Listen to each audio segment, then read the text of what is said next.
Zdrasty, dobro utro. Today it's been 1 week that I've been in Sofia, Bulgaria, and believe it or not, but I still have not seen the city. I actually saw the mountains of Bulgaria before I saw the city. That's just typical Astra for you. But today I'm going to actually walk around the city, go into the different places, the sites, show you guys as well. I think it's going to take me around a couple of days because today is Sunday, so not every building is going to be open. We're going to start the sightseeing of Sofia with a building that's close to home, close to my heart, and this is the only mosque, the only masjid in Sofia, and that is the Banja Bashi Mosque. We're now on the third episode of my Bulgaria series. Bulgaria is a very small country in East Europe, one of the 11 countries that are part of the Balkan Peninsula. Today I'm in the capital city, Sofia. I'm going to be taking you around this magical city filled with trams, history, beautiful churches. I mean, take a look at this Russian church, for example. You'll see the biggest cathedral in the Balkans and a place where Christians, Muslims and Jews all live together peacefully. What's fascinating about this city is that it's built on top of Roman ruins. The first metro took 30 years to build, and Bulgarians are obsessed with lions. In my previous two videos, I talk about how I ended up spending 3 months travelling around the entire country. I had no idea just how much beauty, history and hospitable people this country possessed. So let's begin today's video at the Banja Bashi Mosque.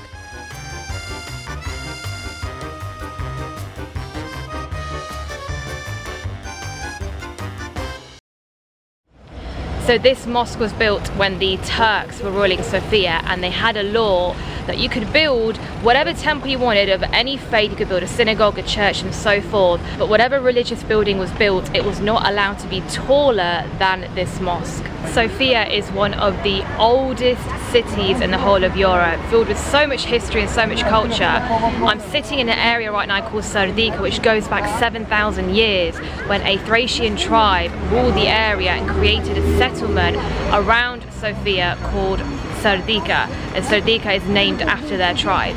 I had to go back to my accommodation to get my headscarf so I can be more appropriate when I walk in. I don't know why, but I'm really excited to go into a Bulgarian mosque. I think it's because all the mosques that I go into are always in Islamic countries, and this is the first mosque I'm going into which is in a European country and a country that isn't predominantly Muslim.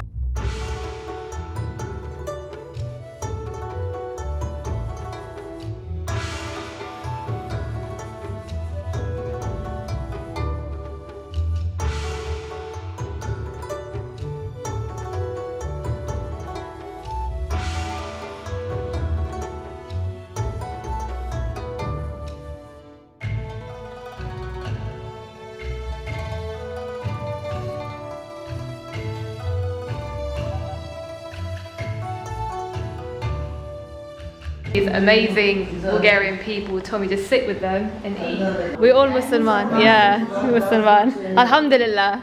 Как се казваш? Катя Асра. Асра. Много ми е приятно. Много ми е приятно. I'm learning Bulgarian, little. What is this here? Caramel. Milk, Turkish. Turkish. Beshi много вкусно. I'm now eating baklava, which is Turkish. Interesting, eating a Turkish sweet dish in Bulgaria with Turkish Bulgarians. That was so cool. I actually got to hang out in a Bulgarian mosque with Bulgarians and Bulgarian Turks. I'm now on the other side of the mosque, as you can see, and on this side behind it is really cool because this is where the bath is.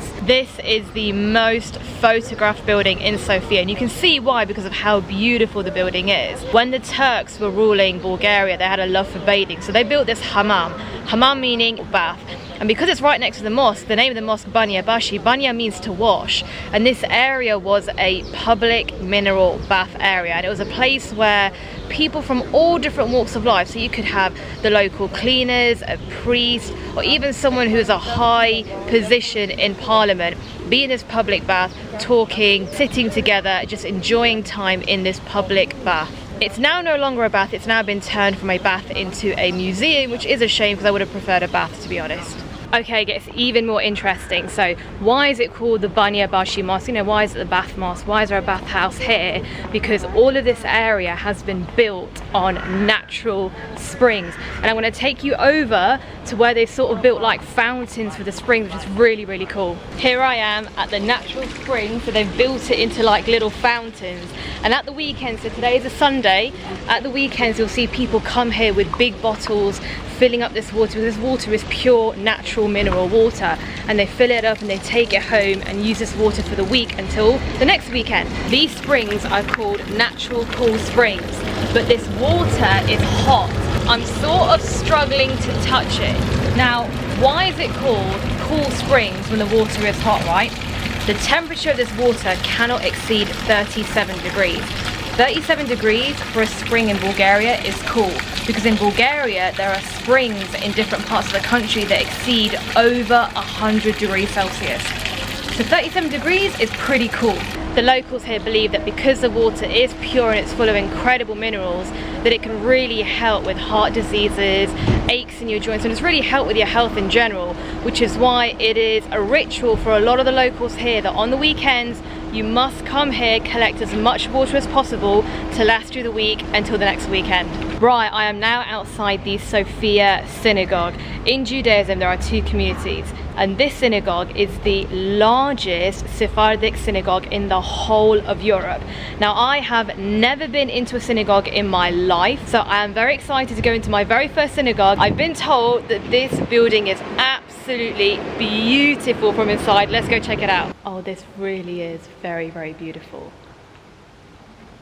I'm the only one here in the synagogue, so when I speak, there's this echo. I've got to keep my voice down. The Jewish community in Bulgaria, they are very small, but they're a very active group, running activities, doing things to keep their community strong. Where I'm standing right now is really, really cool. I know I say that a lot for a lot of things are cool, but this really is so freaking cool. It's so cool that this is the only place in the whole of Europe that has this. Where I'm standing right now, this square, this spot right here, this is called the Square of Tolerance. Now, why is it called the Square of Tolerance? Because I am standing in the middle of 4 religious buildings that belong to 4 different faiths. On my far left, you have got the Orthodox St. Nedelya Church. Opposite that, you've got the Catholic St. Joseph Cathedral. Then right in front of me, you've got the Jewish Sophia Synagogue. And then on my right, the Banya Bashi Mosque. And I am in the middle of these 4 different buildings that belong to 4 different faiths that are all just across the street from each other. I have never experienced this in my life. When you come to Sophia, you have to come and stand in this spot in the Square of Religious Tolerance. This really is quite an experience. Orthodox, Catholic is over on that side, Jewish and Islamic. I mentioned earlier that Serdica was named after the tribe that was ruling this area, and they named it Serdica after themselves. And Serdica metro station, which is where I am right now, and this metro station took 30 years to build. So when this metro station finally was launched and was finally completed, it was a huge deal for Bulgaria. Now, why did it take 30 years to build? I mean, the Great Pyramids of Giza took 20 years and this metro station took 30. Maybe there might be some Egyptian mummies underneath, but no. This is the reason why it took 30 years to build. You see all of this around me? These are ruins from the Roman times. So as the Bulgarians were digging deep to build this metro station, they came across these ruins from the Roman times. They would have to build around it, which made life a lot harder. So this was a Roman city that they found whilst digging to build the Serdica metro station. It consists of 8 streets. Where I'm standing right now is somebody's house. It's what would have been somebody's house. And all of these are houses, and it's amazing because they take you around each street. Now you can tell who used to be the wealthier people because you can see here, this is the underground heating system that the Romans invented. So just by looking at the structure of these houses, you can see who was wealthier, who was a bit poorer. This whole area, to be honest, is where the wealthy would have lived in the Roman times, because all of the houses are so big. This for a size of a house in Roman times is huge. So somebody ridiculously wealthy would have lived right here. Right down there you have the Banya Bashi Mosque, in the middle you have the Roman city remains, and on the other side you have this small, very cute, beautiful church that was built for the Catholics. I had mentioned to you before, when the Turks were ruling Bulgaria, there was a law that any religious building that was made could not be higher than a mosque. So as you can see, that this church that was built for the Catholics has been built lower down than the mosque. So they've dug deeper down to build this mosque so that it doesn't exceed the height of the mosque. This is why to enter the church you go down the stairs to go in. They're closed right now. I really hope that one of the days that I'm in Sofia I get to go in. Right now I'm in downtown Sofia. These really cool buildings are called the Largo. You come out of Serdica metro station, come up the stairs and boom, you are here. Behind me you've got the Saint of Sofia monument, although she doesn't really look that much of a saint, she looks more of a pagan, to be honest. But long story short, Sophia in Greek means wisdom. So you can see that the Saint of Sophia, she's holding an owl in one hand, which represents wisdom, and in the other hand she has a wreath, which are very, very symbolic in Roman and Greek culture. I am now outside the Ivan Vazos National Theatre. This area is very popular, not just because of the National Theatre, but because the park around it is so beautiful. And Ivan Vazos is like a celebrity here in Bulgaria. Children are taught it from primary school times. Children will read his bedtime stories, his nursery rhymes. He is a very, very popular and very famous guy here in Bulgaria.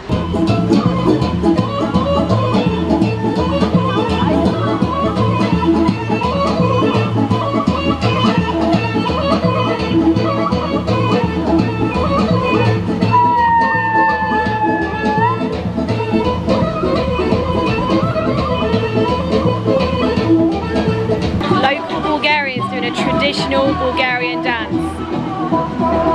This is really cool. I've waited 1 hour to see this.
About this, they're not professional dancers, they're locals having a good time on a Sunday afternoon, and it's traditional. Every Sunday evening outside the National Theatre, the locals will get together and do traditional Bulgarian dancing.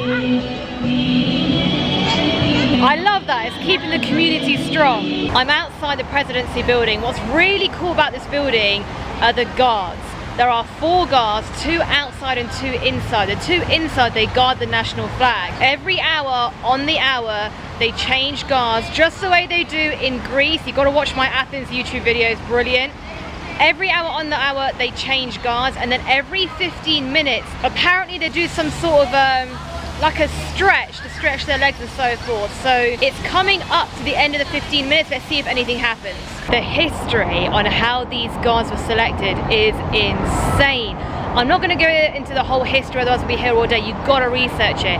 But some facts that really blew my mind away is how strict and how hard it was to become a guard. You had to be a certain height, a certain eye colour, a certain hair, and then not only that, once you've passed all the criteria for the aesthetic stuff, on top of that you have to show things like bravery. So how do they show courage? How do they show bravery? They had to pluck a feather from an eagle. Can you imagine trying to pluck a feather from an eagle? So if you look closely, you'll see in the top of their hat there'll be a feather. That's the feather of an eagle. Make sure you research the history of how these guards were chosen. It's incredible.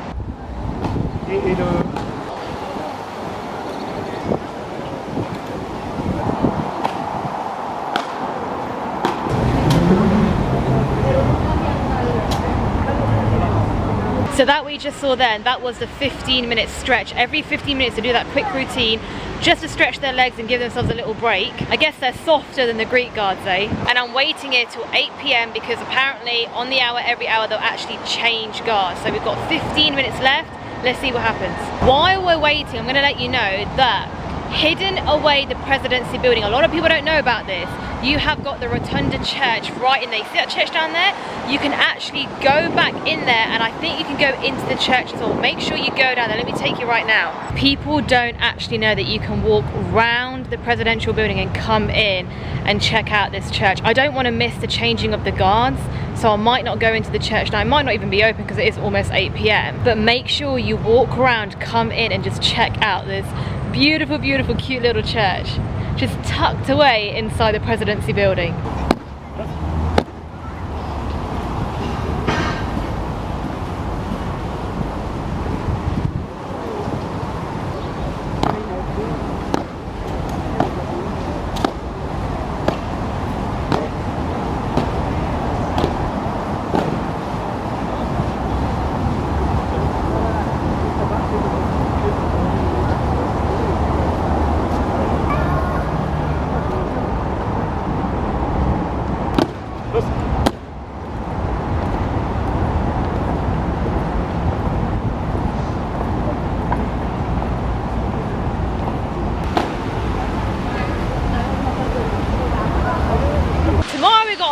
Tomorrow we'll start early and we'll finish off the rest of Sofia all tomorrow.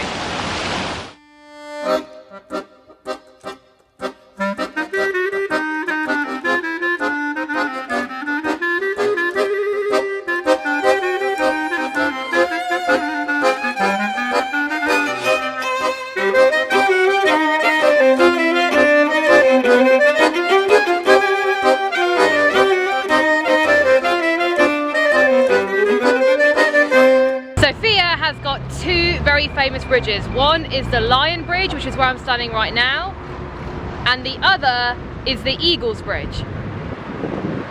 Good morning, good morning, dobro utro. Today is my 10th day in Sofia, but it's day 2 of exploring the city of Sofia. I'm just here having breakfast, but I'm gonna eat quickly because we have a lot to do today. You remember the St. Petka church from yesterday? It wasn't open yesterday, but it is today. So we get to go in, let's go in.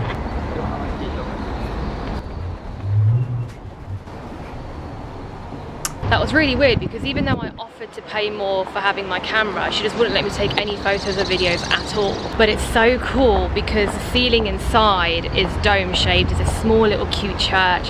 The walls are made out of stone, so it gives you this like historic, ancient feeling. It's got all these beautiful paintings on the wall. There's these really cool spiral steps made out of stone. I got one really quick video and that was it, but it's worth checking out the St. Petka church. Make sure you have a look when you're here in Sofia. So I'm now looking at the Orthodox St. Nedalia Church, which is part of the one of 4 faiths of the Square of Religious Tolerance. We didn't get to go into that building yesterday, so we're heading into there today. Look how cute these little lions are. I did tell you Bulgarians are obsessed with lions, but I wasn't allowed to film in there either. I didn't know I wasn't allowed to film, so as soon as they saw me filming, they got me to stop. So I literally got like 2 shots and that was it. I've been in some seriously magnificent and glamorous churches and cathedrals, but I just don't know what it is about this church that just really captured me. Every inch of the wall and the ceiling and the dome and around the windows, every inch was covered in painting. There was not a single bit of space that was just empty. I don't think I've seen a church or a place of worship that has got that much art on the walls. I've just noticed how cool this building is. This is a really cool looking building, and these rows are surprisingly big. I didn't expect Sofia to have such big roads. Well, I guess it's because of the trams and the cars and the buses and the coaches, everything together. This long street that I'm going to be walking down now is called Vitosha Boulevard, and the reason why it's called that is because right at the very end down there you will see Mount Vitosha, which is the closest mountain to Sofia. This street is just a very touristy street. It's just cafes, restaurants, bit of a tourist trap if you ask me. But the view of Vitosha mountain at the end is just beautiful, and this mountain is the 4th biggest mountain in Bulgaria. It's very popular summer and winter, especially winter, for skiing, snowboarding. This mountain is very close to the hearts of people that live in Sofia because it is so close to the city. Then right at the end of Vitosha Boulevard you have this building, which is the National Palace of Culture, and this building is the largest multifunctional conference and exhibition centre in the whole of southeastern Europe. Right, the grand finale, the moment that I have been waiting for since I've arrived into Sofia is finally here! The Alexandra Nevsky Cathedral. This, in my opinion, is the most beautiful building in the whole of Sofia. You see it from miles off and it just looks stunning. The golden domes, the green with the gold, the architecture, the shapes of it, the dome, just the whole building is so magnificent.